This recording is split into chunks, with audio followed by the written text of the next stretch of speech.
নমস্কাৰ আদৰণি জনাইছোঁ পূৰ্বোত্তৰলৈ। আজি 5 জুলাই 2026 বৰ্ষৰ পবিত্ৰ দেওবাৰ। আজিৰ দিনটো ইতিহাসৰ পাতত এক বিশেষ দিন হিচাপে পৰিগণিত। আজিৰ দিনটোতে সমগ্ৰ বিশ্বই পালন কৰিছে বিশ্ব জনোচিছ দিৱস। এই দিৱসৰ মূল উদ্দেশ্য হৈছে জীৱ-জন্তুৰ পৰা মানুহৰ শৰীৰলৈ বিয়পিব পৰা সংক্ৰামক ৰোগসমূহৰ বিষয়ে সজাগতা সৃষ্টি কৰা। 1885 চনৰ আজিৰ দিনটোতে মহান বিজ্ঞানী লুই পাষ্টৰে জলাতংক ৰোগৰ প্ৰথমটো ভেকচিন সফলতাৰে প্ৰয়োগ কৰি চিকিৎসা বিজ্ঞানত এক নতুন যুগৰ সূচনা কৰিছিল। ঠিক তেনেদৰে আজিৰ এই দেওবাৰৰ দিনটোত আমাৰ নৰ্থ ইষ্ট, সমগ্ৰ দেশ আৰু বিদেশৰ বুকুত কি গুৰুত্বপূৰ্ণ ঘটনা ঘটি গৈছে, কি বিশেষ খবৰে আজি চৰ্চা লাভ কৰিছে, উত্তৰ-পূবৰ প্ৰতিটো কোণৰ পৰা আৰম্ভ কৰি ৰাষ্ট্ৰীয় আৰু আন্তঃৰাষ্ট্ৰীয় পৰ্যায়ৰ সকলো ডাঙৰ খবৰ একেলগে জানিবলৈ ভিডিঅ'টো শেষলৈকে চাওক। আহক পলম নকৰি আৰম্ভ কৰোঁ আজিৰ দিনটোৰ মুখ্য সংবাদসমূহ। প্ৰথম খবৰটোলৈ আহিছোঁ। নৰ্থ ইষ্টৰ বুকু এদি এতিয়া পোনপটীয়াকৈ যাব পাৰিব বিদেশলৈ। হয়, আপুনি ঠিকেই শুনিছে, অসমৰ সীমান্তৰ পৰা চুবুৰীয়া ৰাষ্ট্ৰ ভূটানলৈ চলিব ৰেল। যি কথাই এতিয়া সমগ্ৰ উত্তৰ-পূৰ্বাঞ্চলতে এক ডাঙৰ আলোড়নৰ সৃষ্টি কৰিছে। কি এই ঐতিহাসিক প্ৰকল্প? ইয়াৰ দ্বাৰা আমাৰ কি লাভ হ'ব? জানিবলৈ স্ক্ৰীণত চকু ৰাখক। অসমৰ মুখ্যমন্ত্ৰী ডক্টৰ হিমন্ত বিশ্ব শৰ্মাই কোকৰাঝাৰৰ পৰা ভূটানৰ গেলেফু পৰ্যন্ত প্ৰস্তাৱিত ঐতিহাসিক ৰেল সংযোগ প্ৰকল্পক এক বিশেষভাৱে গুৰুত্বপূৰ্ণ পদক্ষেপ হিচাপে অভিহিত কৰিছে। মুখ্যমন্ত্ৰীগৰাকীৰ মতে এই ৰেল সংযোগে কেৱল ভাৰত আৰু ভূটানৰ মাজৰ দ্বিপাক্ষিক সম্পৰ্ককে মজবুত নকৰে, বৰঞ্চ সমগ্ৰ উত্তৰ-পূব ভাৰতৰ অৰ্থনীতি আৰু পৰ্যটন ক্ষেত্ৰলৈ এক অভূতপূৰ্ব জোৱাৰ আনিব। দ্য চেণ্টিনেলত প্ৰকাশিত তথ্য অনুসৰি এই আন্তঃৰাষ্ট্ৰীয় ৰেল সংযোগ প্ৰকল্পটোৱে দুয়োখন দেশৰ মাজত বাণিজ্যৰ এক নতুন দুৱাৰ মুকলি কৰিব। বিশেষকৈ অসম আৰু ভূটানৰ সীমান্তৱৰ্তী অঞ্চলসমূহৰ ব্যৱসায়ী, থলুৱা উৎপাদক আৰু উদ্যোগীসকল ইয়াৰ দ্বাৰা সৰ্বাধিক উপকৃত হ'ব। ইয়াৰ উপৰিও এই যাতায়াত ব্যৱস্থাই দক্ষিণ এছিয়াৰ আঞ্চলিক সংযোগ ব্যৱস্থাক এক নতুন মাত্ৰা প্ৰদান কৰিব বুলি মুখ্যমন্ত্ৰী শৰ্মাই আশা প্ৰকাশ কৰে। ৰাজনৈতিক আৰু কূটনৈতিকভাৱেও এই প্ৰকল্পৰ গুৰুত্ব অপৰিসীম। কেন্দ্ৰ চৰকাৰৰ এক্ট ইষ্ট পলিচিৰ অধীনত এই ৰেল লাইনে উত্তৰ-পূৰ্বাঞ্চলক আন্তঃৰাষ্ট্ৰীয় বাণিজ্যৰ এক মুখ্য কেন্দ্ৰবিন্দু হিচাপে গঢ়ি তুলিব। অসমৰ বুকু এদি ভূটান সংযোগী এই ৰেল যাত্ৰাই আমাৰ যুৱ প্ৰজন্মৰ বাবে কৰ্মসংস্থাপনৰ কেনেধৰণৰ নতুন সুযোগ আনিব বুলি আপুনি ভাবে? পৰৱৰ্তী খবৰ। আপুনিও সুস্থ আৰু ফিট হৈ থাকিবলৈ দৈনিক ঘণ্টাৰ পিছত ঘণ্টা যোগাসন ব্যায়াম কৰে নেকি? শৰীৰটোক বেছি কষ্ট দিলেহে বেছি লাভ হ'ব বুলি আপুনি ভাবে নেকি? যদি ভাবিছে তেন্তে আপুনি জীৱনৰ আটাইতকৈ ডাঙৰ ভুলটো কৰিছে। হয়, অলপতে প্ৰকাশ পোৱা এক গৱেষণাত পোহৰলৈ আহিছে এক চাঞ্চল্যকৰ তথ্য। কেৱল কঠিন যোগাসন কৰিলেই শৰীৰ সুস্থ নহয়, বৰঞ্চ যোগৰ সমানেই আপোনাক প্ৰয়োজন হ'ব ৰিকভাৰীৰ, অৰ্থাৎ শৰীৰৰ জিৰণিৰ। কিন্তু কিয়? আপোনাৰ দৈনিক কৰা কষ্ট অথলে যোৱাৰ পৰা কেনেকৈ বচাব? জানিবলৈ ভিডিঅ'টো শেষলৈকে স্কিপ নকৰাকৈ চাওক। প্ৰখ্যাত সংবাদ প্ৰতিষ্ঠান দ্য চেণ্টিনেলত প্ৰকাশিত এক বিশেষ প্ৰতিবেদন অনুসৰি বৰ্তমান সময়ত ফিটনেছ ফ্ৰিক বা সচেতন লোকসকলৰ মাজত যোগাসনৰ প্ৰতি ক্ৰেজ যথেষ্ট বৃদ্ধি পাইছে। কিন্তু ইয়াৰ মাজতে বহু লোকে শৰীৰক প্ৰয়োজনীয় বা ৰিকভাৰী টাইমিং দিবলৈ পাহৰি যায়। বিশেষজ্ঞসকলৰ মতে আপুনি যেতিয়া কোনো কঠিন যোগাসন বা ষ্ট্ৰেচিং কৰে তেতিয়া আপোনাৰ শৰীৰৰ পেশীবোৰত এক ধনাত্মক চাপৰ সৃষ্টি হয়। এই পেশীবোৰ পুনৰ শক্তিশালী আৰু নমনীয় হ'বলৈ হ'লে শৰীৰক সঠিক জিৰণিৰ প্ৰয়োজন। যদি আপুনি যোগ কৰাৰ পিছত শৰীৰটোক পৰ্যাপ্ত পৰিমাণে ৰিকভাৰী হ'বলৈ সময় নিদিয়ে, তেন্তে আপোনাৰ ক্লান্তি কমাতকৈ দিনক দিনে বাঢ়িহে যাব। কেৱল সেয়াই নহয়, পেশীৰ আঘাত বা মাচল ইনজুৰিৰ সম্ভাৱনা বহুত বেছি বৃদ্ধি পায়। দ্য চেণ্টিনেলৰ ৰিপৰ্টত উল্লেখ থকা অনুসৰি সঠিক ৰিকভাৰী অবিহনে কৰা যোগাসনে আপোনাক মানসিকভাৱে শান্তি দিয়াৰ পৰিৱৰ্তে মানসিক চাপ বা ষ্ট্ৰেছহে বঢ়াই তুলিব পাৰে। গতিকে শৰীৰক কেনেকৈ ৰিকভাৰী কৰিব?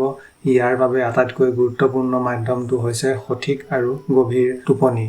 দৈনিক 7 পৰা 8 ঘণ্টাৰ টোপনিয়ে শৰীৰৰ কোষবোৰ পুনৰ সজীৱ কৰি তোলে। ইয়াৰ উপৰিও শৰীৰত পানীৰ পৰিমাণ সঠিক কৰি ৰখা আৰু পুষ্টিকৰ খাদ্য গ্ৰহণ কৰাটো এই ৰিকভাৰীৰ প্ৰক্ৰিয়াৰ এক অপৰিহাৰ্য অংশ। যোগাসন কৰাৰ পিছত 15-20 মিনিটৰ বাবে শৱাসন কৰাটো শৰীৰৰ তাৎক্ষণিক ৰিকভাৰীৰ বাবে অতি উত্তম উপায়। দিনটোত আপুনি যোগাসনৰ বাবে কিমান সময় দিয়ে আৰু শৰীৰৰ জিৰণিৰ বাবে কিমান গুৰুত্ব দিয়ে তলৰ কমেণ্ট বক্সত নিশ্চয় লিখিব। পৰৱৰ্তী খবৰ। পিঁয়াজৰ দামক লৈ এতিয়া সমগ্ৰ দেশতে চলিছে তীব্ৰ চৰ্চা। ইয়াৰ মাজতে কেন্দ্ৰ চৰকাৰে দেশৰ কৃষকসকলৰ বাবে লৈ আহিছে এটা অতি ডাঙৰ আৰু সকাহদায়ক খবৰ। আপুনি যদি এজন খেতিয়ক বা সাধাৰণ গ্ৰাহক, তেন্তে চৰকাৰৰ এই নতুন সিদ্ধান্তই আপোনাৰ পকেটত কেনে প্ৰভাৱ পেলাব? পিঁয়াজৰ দাম এতিয়া কমিব নে বাঢ়িব? সবিশেষ জানিবলৈ ভিডিঅ'টো অলপো স্কিপ নকৰাকৈ শেষলৈকে চাওক। দ্য চেণ্টিনেলৰ এক বিশেষ প্ৰতিবেদন অনুসৰি কেন্দ্ৰীয় চৰকাৰে পিঁয়াজ উৎপাদনকাৰী কৃষকসকলক উচিত মূল্য প্ৰদান কৰাৰ উদ্দেশ্যে এক গুৰুত্বপূৰ্ণ সিদ্ধান্ত গ্ৰহণ কৰিছে।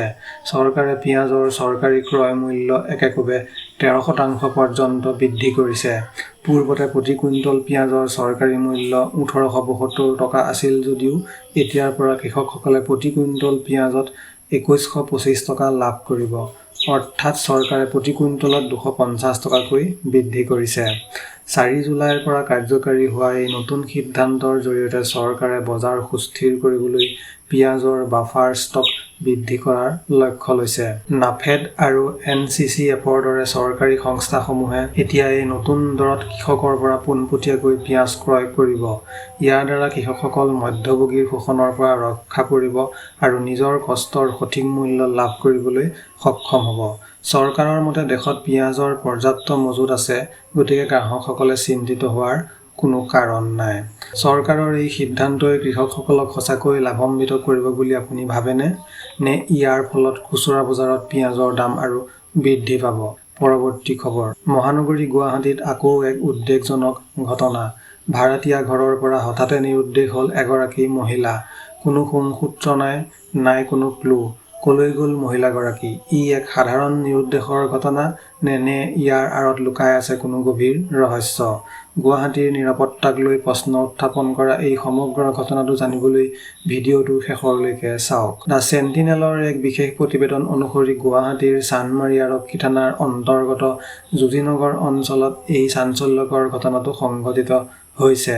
তাত থকা এটা ভাড়াতীয়া ঘৰৰ পৰা এগৰাকী মহিলা হঠাতে সন্ধানহীন হৈ পৰে।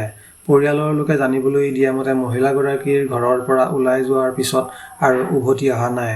সকলো সম্ভাৱ্য স্থানত বিচাৰ খোজ কৰাৰ পিছতো যেতিয়া তেওঁৰ কোনো সন্ধান নোলাল, তেতিয়া চিন্তিত পৰিয়ালে অৱশেষত আৰক্ষীৰ কাষ চাপে। ইতিমধ্যে চান্দমাৰী আৰক্ষীৰ থানাত এই সন্দৰ্ভত এখন এজাহাৰ দাখিল কৰা হৈছে। আৰক্ষীয়ে গোচৰ ৰুজু কৰি মহিলাগৰাকীৰ সন্ধানত ক্ষিপ্ৰগতিত তদন্ত আৰম্ভ কৰিছে।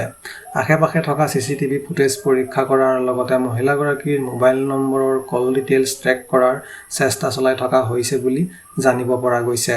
মহানগৰীৰ মাজমজিয়াত সংঘটিত এই ঘটনাই এতিয়া সমগ্ৰ যোগীনগৰ অঞ্চলতে এক ভয় আৰু চাঞ্চল্যৰ সৃষ্টি কৰিছে। মহানগৰীত এনেদৰে দিনক দিনে বৃদ্ধি পোৱা নিৰুদ্দেশ আৰু অপৰাধমূলক ঘটনাই নাগৰিকৰ সুৰক্ষাক লৈ ডাঙৰ প্ৰশ্নৰ সৃষ্টি কৰিছে। পৰৱৰ্তী খবৰ। বাহিৰলৈ ওলাই গ'লেই যেন গা দহি নিয়া গৰম।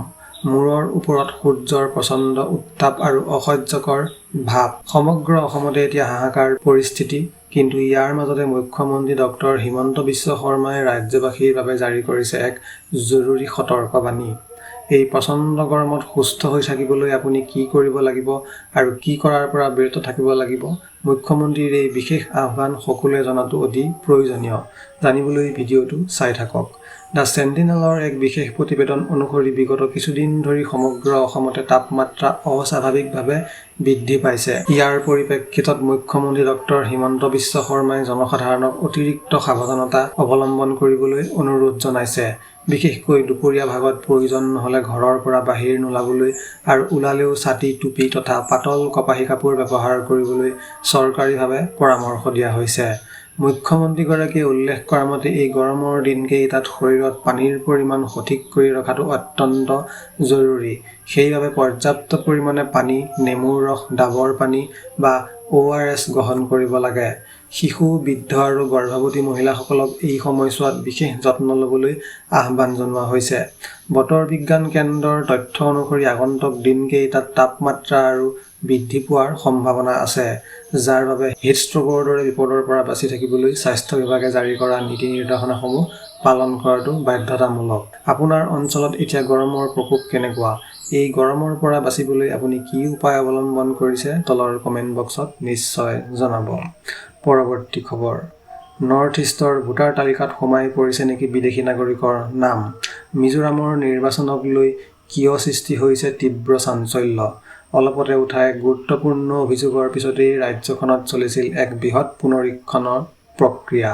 কিন্তু এতিয়া এই সমগ্ৰ বিষয়টোক লৈ মিজোৰামৰ মুখ্য নিৰ্বাচনী বিষয়াই দিলে এক ডাঙৰ স্পষ্টীকৰণ। আচলতে কি ওলাই পৰিল এই তদন্তত?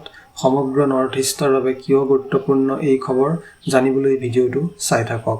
দ্য চেণ্টিনেলৰ এক বিশেষ প্ৰতিবেদন অনুসৰি মিজোৰামৰ ভোটাৰ তালিকাত অবৈধ বিদেশী নাগৰিকৰ নাম অন্তৰ্ভুক্ত থকা বুলি দীৰ্ঘদিন ধৰি একাংশ মহলে দাবী কৰি আহিছিল।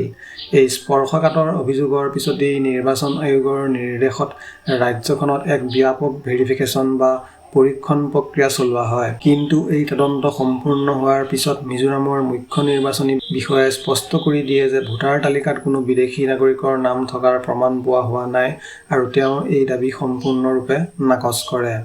মুখ্য নিৰ্বাচনী বিষয়াজনৰ মতে ৰাজ্যখনৰ ভোটাৰ তালিকা আইনগতভাৱে আৰু অত্যন্ত স্বচ্ছতাৰে প্ৰস্তুত কৰা হৈছে। প্ৰতিজন ভোটাৰৰ নথিপত্ৰ সঠিকভাৱে পৰীক্ষা কৰাৰ পিছতহে নাম অন্তৰ্ভুক্ত কৰা হৈছে। নৰ্থ ইষ্টৰ দৰে সীমান্তৱৰ্তী অঞ্চলত অনুপ্ৰৱেশ আৰু ভোটাৰ তালিকাৰ পবিত্ৰতা ৰক্ষা কৰাটো সদায় এক ডাঙৰ প্ৰত্যাহ্বান। কিন্তু এই ভেৰিফিকেশ্যনে প্ৰমাণ কৰিলে যে মিজোৰামৰ নিৰ্বাচনী প্ৰক্ৰিয়া সম্পূৰ্ণ সুৰক্ষিত। চৰকাৰী সূত্ৰই জনোৱা মতে ভুৱা উৰাবাতৰিৰ পৰা হাত সাৰি থাকিবলৈ জনসাধাৰণক আহ্বান জনোৱা হৈছে। পৰৱৰ্তী খবৰ। ডিগ্ৰী পাছ কৰিও চাকৰি পোৱাত অসুবিধা হৈছে নেকি? বৰ্তমান যুগৰ নতুন টেকন'লজিৰ সৈতে খোজ মিলাবলৈ আপুনি সাজুনে? অসমৰ ছাত্ৰ-ছাত্ৰী আৰু যুৱ প্ৰজন্মৰ কেৰিয়াৰ সলনি কৰি দিব পৰাকৈ এতিয়া ৰাজ্যত লৈ অহা হৈছে এক বিশাল সুযোগ। আছাম স্কিল ইউনিভাৰ্চিটিয়ে মুকলি কৰিছে এনে কিছুমান ইণ্টাৰ্ণশ্বিপ, যাৰ জৰিয়তে আপুনি ঘৰতে বহি লাভ কৰিব পাৰিব বহুজাতিক কোম্পানীৰ প্ৰশিক্ষণ।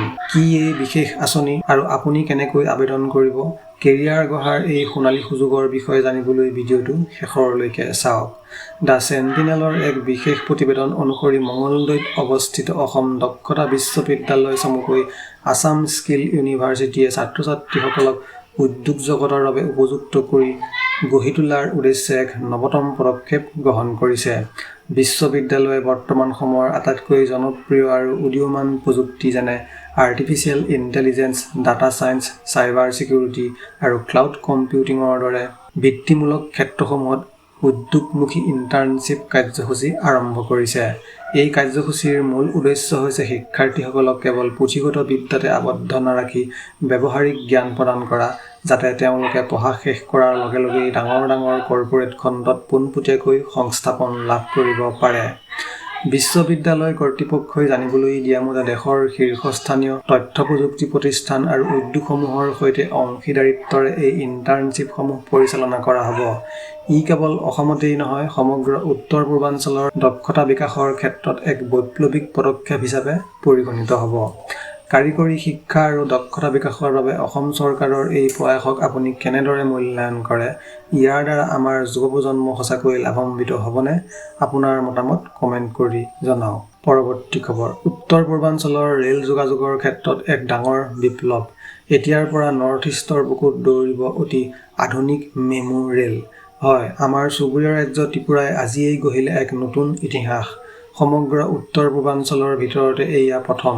কি বিশেষত্ব আছে এই নতুন ৰেলখনৰ? ইয়াৰ দ্বাৰা যাত্ৰীসকল কেনেকৈ লাভান্বিত হ'ব? অসম তথা নৰ্থ ইষ্টৰ প্ৰতিজন নাগৰিকৰ বাবে অত্যন্ত গৌৰৱৰ এই খবৰটো জানিবলৈ ভিডিঅ'টো শেষৰলৈকে চাওক। দ্য চেণ্টিনেলৰ এক প্ৰতিবেদন অনুসৰি ত্ৰিপুৰাৰ মুখ্যমন্ত্ৰী ডক্টৰ মানিক চাহাই আগৰতলা ৰেলৱে ষ্টেচনৰ পৰা আনুষ্ঠানিকভাৱে উত্তৰ পূৰ্বাঞ্চলৰ প্ৰথমখন মেমু অৰ্থাৎ main line electrical multiple unit ৰেলৰ সেৱা সেউজ পতাকা জোকাৰি শুভাৰম্ভ কৰে। এই ঐতিহাসিক কাৰ্যসূচীত কেন্দ্ৰীয় ৰেল ৰাজ্যমন্ত্ৰী ৰভনীত সিং বিট্টুৱেও ভিডিঅ' কনফাৰেন্সিঙৰ যোগে অংশগ্ৰহণ কৰে। এই নতুন মেমু ৰেলখন আগৰতলাৰ পৰা ধৰ্মনগৰ পৰ্যন্ত চলাচল কৰিব। মুখ্যমন্ত্ৰী চাহাই উল্লেখ কৰা মতে প্ৰধানমন্ত্ৰী নৰেন্দ্ৰ মোদীৰ এক্ট ইষ্ট পলিচিৰ বাবেই আজি নৰ্থ ইষ্ট ৰেল যাতায়াত ব্যৱস্থাই এই অভূতপূৰ্ব মাত্ৰা লাভ কৰিছে। এই ইলেক্ট্ৰিকেল ৰেল সেৱাৰ ফলত যাত্ৰাৰ সময় বহু পৰিমাণে কমি যাব আৰু ই পৰিৱেশ অনুকূলো হ'ব। কম খৰচতে দৈনিক যাতায়াত কৰা কৰ্মচাৰী, ব্যৱসায়ী আৰু ছাত্ৰ-ছাত্ৰীসকলৰ বাবে এই ৰেলখন এক বৰদান স্বৰূপ প্ৰমাণিত হ'ব। এই প্ৰকল্পই ত্ৰিপুৰাৰ লগতে সমগ্ৰ নৰ্থ ইষ্টৰ অৰ্থনীতিক এক নতুন গতি প্ৰদান কৰিব বুলি আশা কৰা হৈছে। পৰৱৰ্তী খবৰ। কেৱল ইঞ্জিনিয়াৰিং, ডাক্তৰী বা পৰম্পৰাগত ডিগ্ৰী ল'লেই কেৰিয়াৰ সুৰক্ষিত হয়নে? বৰ্তমানৰ এই AI প্ৰযুক্তিৰ যুগত নৰ্থ ইষ্টৰ ছাত্ৰ-ছাত্ৰীসকলৰ বাবে সঁচাকৈ সলনি হৈছে নেকি শিক্ষাৰ সংজ্ঞা? শেহতীয়াকৈ এক বিশেষ প্ৰতিবেদনে সমগ্ৰ উত্তৰ-পূৰ্বাঞ্চলতে এক নতুন বিতৰ্কৰ সূচনা কৰিছে। গৱেষকসকলৰ মতে নৰ্থ ইষ্টৰ যুৱ প্ৰজন্মৰ বাবে লিবাৰেল আৰ্টছ শিক্ষাই হ'ব পাৰে ভৱিষ্যতৰ আটাইতকৈ ডাঙৰ সাৰথি। কিন্তু কিয়? এই শিক্ষাই আমাৰ শিক্ষাৰ্থীসকলক কেনেকৈ বিশ্ব দৰবাৰলৈ লৈ যাব? জানিবলৈ ভিডিঅ'টো শেষৰলৈকে স্কিপ নকৰাকৈ চাওক। ইষ্টমোজৰ এক বিশেষ প্ৰতিবেদন অনুসৰি উত্তৰ-পূব ভাৰতত ক্ৰমান্বয়ে লিবাৰেল আৰ্টছ অৰ্থাৎ উদাৰ কলা শিক্ষাৰ প্ৰসাৰ আৰু প্ৰাসংগিকতা বৃদ্ধি পাবলৈ ধৰিছে। লিবাৰেল আৰ্টছ হৈছে এনে এক শিক্ষা ব্যৱস্থা য'ত কেৱল এটা বিষয়তে আবদ্ধ নাথাকি কলা, বিজ্ঞান, সমাজ বিজ্ঞান আৰু মানৱীয়তাৰ দৰে বিভিন্ন বিষয় একেলগে অধ্যয়ন কৰাৰ সুযোগ পোৱা যায়। বিশেষজ্ঞসকলৰ মতে আমাৰ নৰ্থ ইষ্টৰ সংস্কৃতি, জৈৱ বৈচিত্ৰ্য আৰু সামাজিক প্ৰেক্ষাপট ইমান চহকী যে ইয়াক বুজিবলৈ আৰু বিশ্বৰ আগত তুলি ধৰিবলৈ এক বহুমাত্ৰিক চিন্তাৰ প্ৰয়োজন। ৰিপৰ্টত উল্লেখ থকা অনুসৰি ৰাষ্ট্ৰীয় শিক্ষা নীতি 2020ৰ এই লিবাৰেল আৰ্টছ শিক্ষাক বিশেষভাৱে উৎসাহিত কৰিছে। এই শিক্ষাই শিক্ষাৰ্থীসকলৰ মাজত ক্ৰিটিকেল থিংকিং বা বিশ্লেষণাত্মক ক্ষমতা আৰু সৃষ্টিশীলতা বৃদ্ধি কৰে, যিটো বৰ্তমানৰ চাকৰিৰ বজাৰত আটাইতকৈ বেছি প্ৰয়োজনীয়। ইয়াৰ ফলত নৰ্থ ইষ্টৰ যুৱ প্ৰজন্মই কেৱল চৰকাৰী চাকৰিৰ পিছত দৌৰাৰ পৰিৱৰ্তে গৱেষণা, সাংবাদিকতা, সমাজ কল্যাণ আৰু আন্তঃৰাষ্ট্ৰীয় সম্পৰ্কৰ দৰে অগতানুগতিক অথচ উচ্চ দৰমহাৰ কেৰিয়াৰ বাছি ল'বলৈ সমৰ্থ হ'ব। পৰৱৰ্তী খবৰ। সমগ্ৰ বিশ্ব এতিয়া এক ডাঙৰ যুদ্ধৰ কান্ধত থিয় হৈছে নেকি? ইৰাণৰ সৰ্বোচ্চ নেতা আয়াতুল্লাহ আলী খামেইনীৰ অন্ত্যেষ্টিক্ৰিয়া চলি থকাৰ মাজতেই আমেৰিকাৰ ৰাষ্ট্ৰপতি ডোনাল্ড ট্ৰাম্পে দিছে এক শিহৰণকাৰী ধমকি। মাত্ৰ এটা শ্বট আৰু আমি সিহঁত সকলোকে একেলগে ধ্বংস কৰি দিব পাৰোঁ। ট্ৰাম্পৰ এটা বাক্যই এতিয়া কঁপাই তুলিছে সমগ্ৰ বিশ্বৰ ৰাজনীতি। আচলতে কিয় ইমান আক্ৰমণাত্মক হৈ পৰিছে আমেৰিকা? ইৰাণক লৈ ট্ৰাম্পৰ পৰৱৰ্তী খোজ কি হ'ব? মহাশক্তিধৰ দেশ দুখনৰ এই যুদ্ধংদেশী মনোভাৱৰ সবিশেষ জানিবলৈ ভিডিঅ'টো শেষৰলৈকে চাওক। ইণ্ডিয়ান এক্সপ্ৰেছৰ এক বিশেষ প্ৰতিবেদন অনুসৰি ইৰাণৰ আটাইতকৈ প্ৰভাৱশালী নেতা খামেইনীৰ মৃত্যুৰ পিছত সমগ্ৰ ইৰাণ এতিয়া শোকত মগ্ন। কিন্তু এই স্পৰ্শকাতৰ সময়ছোৱাতে আমেৰিকাৰ ৰাষ্ট্ৰপতি ডোনাল্ড ট্ৰাম্পে ইৰাণৰ বিৰুদ্ধে এক চৰম আক্ৰমণাত্মক স্থিতি গ্ৰহণ কৰিছে। ট্ৰাম্পে স্পষ্টকৈ সকীয়াই দিছে যে যদি ইৰাণে মধ্যপ্ৰাচ্যত কোনো ধৰণৰ বিশৃংখলতা বা আমেৰিকাৰ স্বাৰ্থত আঘাত হানি থকা প্ৰৰোচনামূলক কাৰ্য বন্ধ নকৰে, তেন্তে আমেৰিকাই অতি কম সময়ৰ ভিতৰতে ইৰাণৰ সমগ্ৰ সামৰিক শক্তিক নিশ্চিহ্ন কৰি দিব। বিশেষজ্ঞসকলৰ মতে ট্ৰাম্পৰ এই মন্তব্যই ইৰাণ আৰু আমেৰিকাৰ মাজৰ দীৰ্ঘদিনীয়া শত্ৰুতাক এক নতুন আৰু ভয়াৱহ পৰ্যায়লৈ লৈ গৈছে। ইৰাণৰ নতুন নেতৃত্বই এই ভাবুকিৰ পিছত কি সিদ্ধান্ত লয় তাৰ ওপৰত সমগ্ৰ বিশ্বৰ চকু নিবদ্ধ হৈ আছে। কাৰণ এই দুই দেশৰ সংঘাতৰ প্ৰভাৱ কেৱল মধ্যপ্ৰাচ্যতে আবদ্ধ নাথাকি ভাৰত আদিকে ধৰি বিশ্বৰ খাৰুৱা তেলৰ বজাৰ আৰু অৰ্থনীতিতো অতি ভয়াৱহভাৱে পৰিব পাৰে। আমেৰিকা আৰু ইৰাণৰ এই তীব্ৰ উত্তেজনাৰ বাবে বিশ্বত সঁচাকৈ তৃতীয় বিশ্বযুদ্ধৰ পৰিস্থিতিৰ সৃষ্টি হ'ব পাৰে বুলি আপুনি ভাবেনে? ট্ৰাম্পৰ এই কঠোৰ স্থিতি সঠিক নে? আপোনাৰ মতামত কমেণ্ট কৰি নিশ্চয় জনাব।